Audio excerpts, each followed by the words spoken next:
HBO just greenlit Season 2, Chamber of Secrets. Production starts this fall, and I genuinely think they are going to ruin it. Not because of the Ginny recast, not because of the casting decisions or the budget or who is directing. I went back through Harry Potter and the Chamber of Secrets by J.K. Rowling this week, chapter by chapter, after the Season 2 announcement. And what I found was not what I expected. Chamber of Secrets is not the fun second chapter of a children's series. It is the most structurally dangerous book in the entire series to adapt. Because everything Rowling plants here, every seed, every thread, every piece of information that pays off across 6 more books, depends on 5 specific decisions that HBO has to get right. 5 moments where the film already failed. 5 places where a 10-year series has no margin for error. But before I give you all 5, there is one of them I need you to pay special attention to, because it is not the one you are thinking of. It is not Ginny, it is not the basilisk, it is not even Tom Riddle. It is a scene so small that the film cut it without most people noticing. A scene that takes 1 chapter in the book and 0 seconds in the film. And it is the scene that makes Harry Potter make sense for the rest of the series. We will get to it. But the other 4 come first. Number 1, Ginny Weasley's possession. In Harry Potter and the Chamber of Secrets by J.K. Rowling, Ginny is not a victim who needs saving at the end. She is the central horror of the entire book. From the moment she arrives at Hogwarts, she is being hollowed out. Tom Riddle's diary is not a magic trick. It is a Horcrux, a fragment of Voldemort's soul feeding on a lonely 11-year-old girl who has no idea what is happening to her. She wakes up with no memory of where she has been. She finds roosters dead in the garden. She writes on walls she cannot remember touching. She tries to warn Harry and Ron at the Gryffindor table and cannot get the words out before Percy interrupts and the moment passes. She was trying to confess that something ancient and evil was controlling her body, and she could not finish the sentence in time. The film gave us a Ginny who was calm when Harry found her in the chamber. Rowling wrote a Ginny who wept and stuttered as she tried to explain what Riddle had made her do. That is not the same person. That is not the same scene. And that difference matters because everything Ginny becomes across the next 5 books is built on what happened to her in that chamber. HBO Season 2 is now also recasting the actress playing her, which means the new Ginny Weasley walks onto set this fall, and her very first season is the one where she has to play possessed, dissociated, terrified, guilty, without a single episode of setup. If HBO gets this wrong, they do not just lose Ginny. They lose the thread that connects Chamber of Secrets to Order of the Phoenix to Deathly Hallows. She is not a side character, she is load-bearing. Number 2, Dobby. The film presents Dobby as comedy. The books present Dobby as desperation. In Harry Potter and the Chamber of Secrets, Dobby does not just warn Harry. He steals Harry's post for weeks to make him think his friends have forgotten him. He drops a pudding on the Dursleys' guests to get Harry in trouble with the Ministry. He seals the barrier to Platform 9 3/4 so Harry cannot board the Hogwarts Express. He enchants a bludger to chase Harry for an entire Quidditch match and break his arm. He is not being playful. He is a house elf who knows what is coming and is willing to cause serious harm to an 11-year-old boy he admires in order to keep him alive. That is not comic relief. That is an act of violent love from a being who has no other tools available to him. The film turned all of that into a fun, magical mishap with a sad face and big ears. The books gave us a creature who understood the stakes better than most of the humans in the story. If HBO treats Dobby the way the film did, they will spend 7 seasons trying to make audiences care about a character they accidentally turned into a joke in episode 1 of season 2. Number 3, the voice in the walls. In Harry Potter and the Chamber of Secrets, Harry Potter hears a voice moving through the walls of Hogwarts. A cold, murderous voice. Ron and Hermione cannot hear it. Nobody can hear it. Only Harry. The film moves this moment to detention in Lockhart's office. Convenient, contained, easy to explain. In the book, Harry hears the voice for the first time leaving Nearly Headless Nick's Deathday Party on Halloween night. He tears off down the corridor, following something nobody else can perceive. And this detail, this one detail is not just a plot point about a basilisk moving through pipes. It is the first suggestion in the entire series that Harry has an ability nobody else has, that he is connected to something dark in a way he does not yet understand.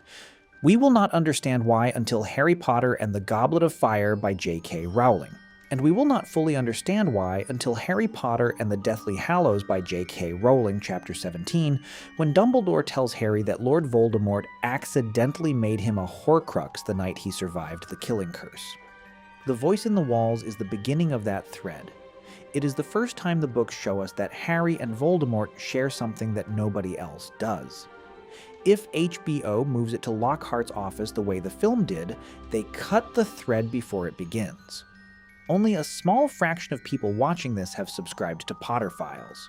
If you want every video we make about what HBO is getting right and what it is risking, subscribe now. We go deeper into the wizarding world than anyone else. The next video in this series is going to show you a character the films misunderstood from the very first scene. Number 4. The blood on the wall. In Harry Potter and the Chamber of Secrets, the message on the wall of Hogwarts is written in paint. The Chamber of Secrets has been opened. Enemies of the air, beware. Written in ordinary paint. On stone, by an 11-year-old girl who had no memory of doing it. The film wrote it in blood. That single decision changes everything about what kind of story this is.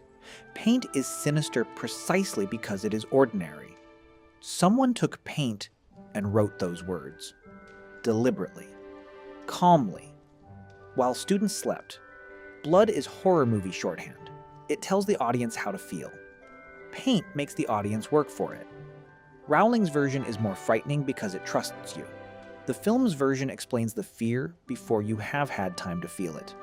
HBO has a chance to restore that, to put paint on the wall and let it sit there in daylight and let the audience understand slowly what that means. That is the kind of storytelling a 10-episode season can do that a 2-hour film cannot. Number 5. And this is the one I told you about at the beginning. Nearly Headless Nick's 500th Deathday Party. The film cut it entirely.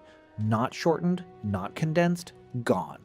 And most people who have only seen the films have no idea it exists. In the book, Harry promises to attend the party on Halloween night instead of the feast. He, Ron, and Hermione go to the dungeons where hundreds of ghosts are celebrating 500 years of death. The music sounds like 1,000 nails on a chalkboard. The food is all rotting because only food that has begun to decay has enough smell for ghosts to almost taste it. Moaning Myrtle is there. The Headless Hunt crashes the party and humiliates Nick by refusing to let him join because he is not fully beheaded. And as Harry, Ron, and Hermione leave the party, Harry hears the voice. Cold. Murderous. Moving through the walls. He follows it, and they find Mrs. Norris petrified in the corridor, and on the wall, in paint, the message.